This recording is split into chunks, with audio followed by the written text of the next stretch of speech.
Welcome to my channel, The Eastern Lost Dynasties. Many say the first emperor of Qin lived an isolated life, his father's identity uncertain, his mother surrounded by many different men. He quarreled with his brother, clashed bitterly with his uncle, and even took the life of his own son, sinking deeper into overwhelming loneliness. He lost his wife, carried no true private life, felt no real warmth, and consumed nearly everyone close to him, becoming a ruler swallowed by solitude. But what kind of man was he beneath the title? Could we explore his childhood through the stories of his parents, his brother and his uncle? And then examine his adulthood through the dramatic fate that befell both his wife and his sons.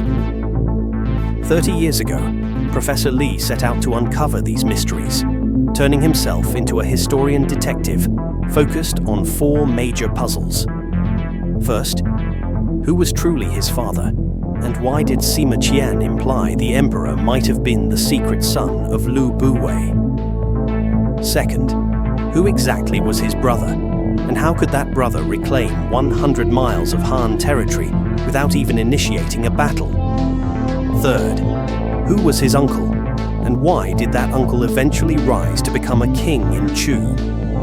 Fourth, who was his wife, and why did no official record ever clearly describe her identity? And why, when his son received the forged death decree, did he end his own life without a moment of hesitation? To understand all of this, Professor Li reconstructed the emperor's early life as accurately as possible. Let's return to 450 BC. In Handan, capital of Zhao, Sima Qian recorded that something significant happened that day. The Qin prince Zichu, also known as Ziyi or Yiren, was invited to Lu Buwei's residence for drinks, where he noticed Lu's beloved companion. He became so captivated by her that he directly asked Lu whether he could take her for himself. But she was pregnant, and the two were genuinely in love, so Lu was furious. Yet his instincts told him this could still become opportunity. So he laughed lightly and claimed it wasn't an issue. His lover understood immediately and concealed her pregnancy carefully. She later gave birth to a boy named Zizheng, who would eventually become the emperor, Yingzheng. After her childbirth, she was granted an official position as a recognized lady of the household. Lu managed everything quietly behind the scenes, traveling to Qin with elaborate gifts meant for Lady Huayang. He understood she was the key, unable to bear children, yet married to the prince next in line for the throne. If she could claim a son, that child would certainly become the future heir. So Lu kept befriending her, and when they became close, he asked, "Have you ever feared that without a son, your position may weaken?"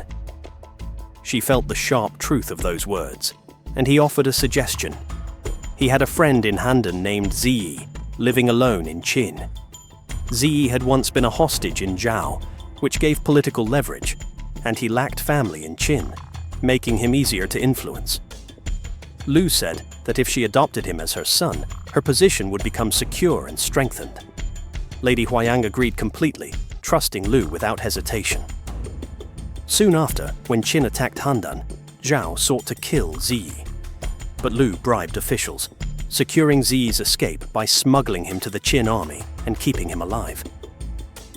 When Ziyi returned to Qin, the first thing he did was visit Lady Huayang.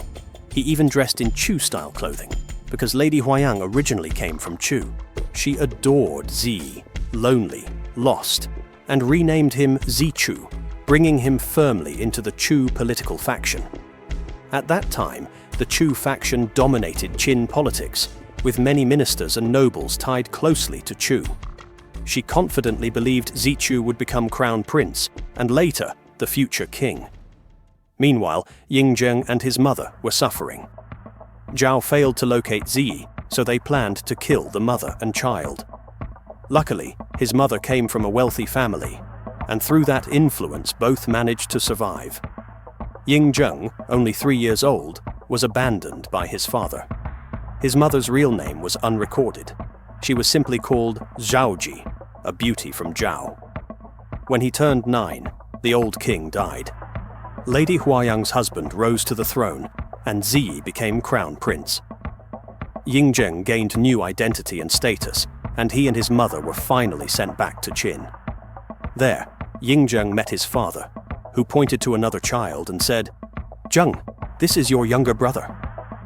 That boy was named Cheng Jiao, only 6 years old. The next 3 years were perhaps the happiest in Yingzheng's life.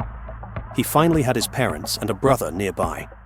He felt safe at last, believing he could now protect his younger sibling instead of hiding in fear. But rumors spread across the land, suggesting Yingzheng might secretly be Lu Buwei's illegitimate son, all because of his brother. Only 2 things were recorded about Cheng Jiao. He reclaimed 100 miles of Han territory without a fight, and he was awarded command of the Chang'an army, indicating he possessed impressive ability. Yet consider this, he was merely 15 when he went to Han. 3 years later, at 18, he was ordered to attack Zhao. But before battle began, he surrendered, completely unfathomable. How could someone reclaim vast land at 15, yet betray Qin only 3 years later? Professor Li traced these clues back 18 years earlier. When Ziyi returned to Qin after meeting Lady Huayang, he emerged as Zichu, aligned with the Chu faction. But he was not naive. He didn't want permanent control by Chu, so he approached Lady Xia. She lived in the cold palace. When she saw Ziyi again after many years, she wept. He had finally returned. Lady Xia was his true mother. In Warring States times, Xia referred to Han, so she was also called Lady Han.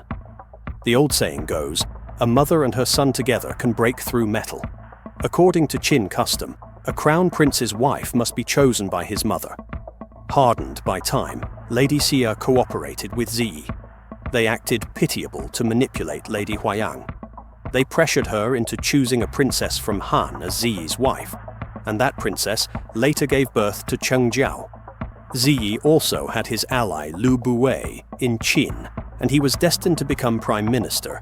Lady Huayang admired him too. Lu became a stake driven into the Chu block, so for Ziyi, the best outcome was for Zhaoji and Yingzheng never return. The Han princess, Cheng Jiao, Lady Xia, and Lu Buwei would form a new faction, Han's hidden power. That was Ziyi's secret weapon. But when Yingzheng and his mother returned to Qin, the princess and her son lost their favored place. Ziyi's careful plans collapsed, though Lady Huayang remained satisfied. Shortly after, Ziyi died unexpectedly at only 33 years old.